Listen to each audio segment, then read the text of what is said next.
The gold rush is on. The owners of Grand Central Terminal are selling air rights for about $240 million to JP Morgan Chase so the bank can build its new Midtown Manhattan headquarters, according to executives who have been briefed on the deal. The bank is also negotiating to buy a total of 100,000 square feet of air rights from St. Bartholomew's Church and, possibly, a second religious institution in the district, said the executives, who spoke on condition of anonymity because they were not authorized to discuss it. 6 months after the city rezoned the area surrounding Grand Central Terminal to allow for ever taller skyscrapers and the transfer of air rights from existing buildings, huge real estate deals are underway across the 78-block district called Midtown East. The deals promise to elevate and reshape the already dense skyline of what has been the city's premier office district, but is now being challenged by a future forest of soaring glass towers in the rapidly emerging Hudson Yards development on the far west side. The deals will allow the sellers of those air rights, a peculiarly New York institution in which value is assigned to the space between a roof and the tallest permissible building height, to reap a fortune in a city where real estate is king.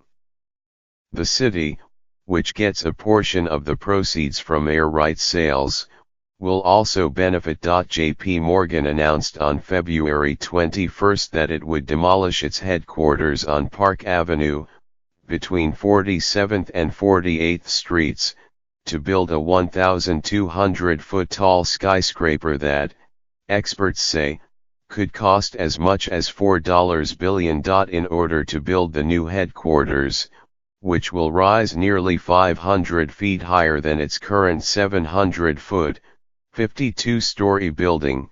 Chase is buying about 680,000 square feet of air rights from Grand Central's owners, the executive said. Developers have their eye on at least 4 other well-known buildings in the district that they could demolish and then employ air rights to make way for new skyscrapers, according to real estate developers and city officials. Those buildings are the Grand Hyatt New York Hotel, next to Grand Central on 42nd Street, the Roosevelt Hotel on 45th Street between Madison and Vanderbilt Avenues, the Pfizer World headquarters on 42nd Street near 2nd Avenue, and the Metropolitan Transportation Authority headquarters on Madison Avenue. Through the East Midtown rezoning, Chase's new headquarters has re-established Midtown as a competitor to Hudson Yards for corporate tenants, said M. Myers Merrill,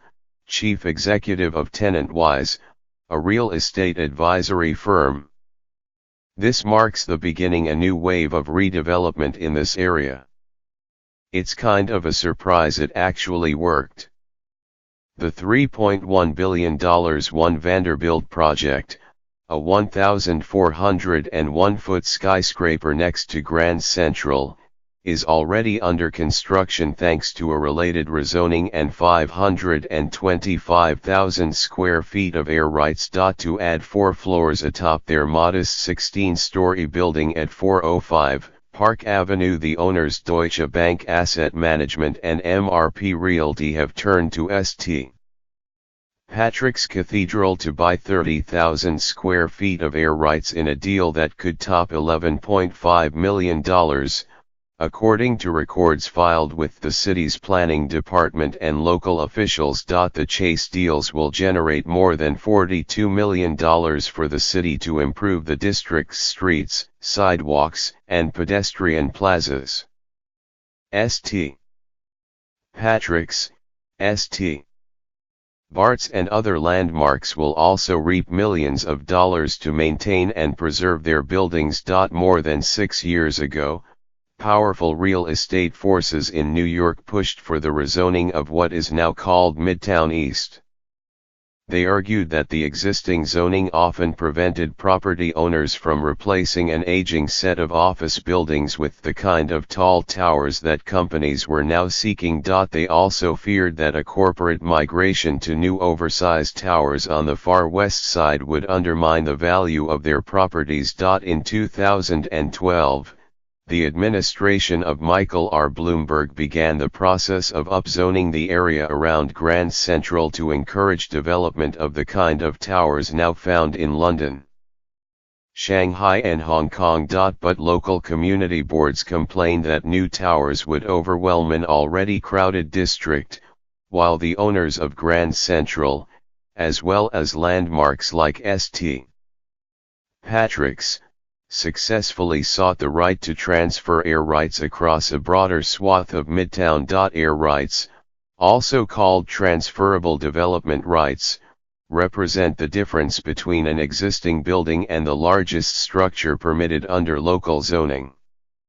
Los Angeles and other cities also use air rights in their zoning code, but nowhere in the world are they used as extensively as in New York. Grand Central, for instance, has more than 1.3 million square feet of air rights, while St. Patrick's has about 1.2 million.